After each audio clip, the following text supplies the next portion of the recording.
Bonjour, je m'appelle Anaïs Arnéodo, je suis psychologue clinicienne, référente à PES, Parcours Emploi Santé de Cali Social. Je vais vous présenter l'histoire de Michael. C'est un monsieur qui est âgé de 52 ans. Il a été inscrit à Pôle emploi depuis 6 ans. Il était menuisier de métier. Il a réussi à créer son auto-entreprise, mais il n'a pas réussi à dégager suffisamment de chiffre d'affaires.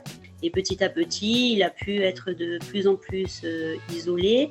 Il est devenu allocataire du RSA.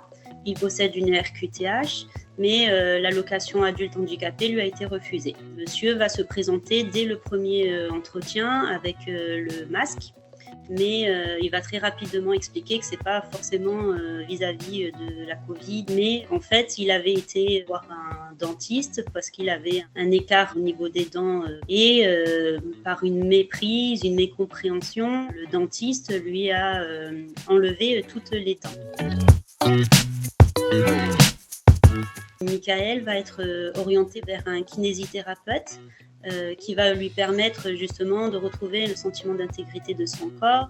Il va être aussi orienté vers un ergothérapeute qui va diriger Michael vers une faculté de déontologie pour engager justement une démarche visant à fournir aux bénéficiaires une prothèse adaptée. Et il va être accompagné aussi dans sa prise de décision, notamment sur la poursuite du parcours. Et également, j'ai pu l'orienter vers une assistante sociale de droit commun afin qu'il ose enfin émettre des bons alimentaires pour se nourrir à la fin du mois et demander des produits d'hygiène. Tout au long de PES, il va également participer aux différents ateliers que je mettrai en place, des ateliers collectifs. Et là, ça a commencé un petit peu à avancer dans le parcours. Il pouvait se sentir un petit peu plus à l'aise. Au troisième atelier, il va vraiment arriver à se positionner différemment. C'était vraiment un autre Michael qui a pu se présenter auprès des autres bénéficiaires. Lorsqu'on arrive vers la fin du parcours, Michael il accepte donc de venir à ses ateliers, aux entretiens individuels sans le masque. Il devient de plus en plus confiant dans la manière de s'exprimer.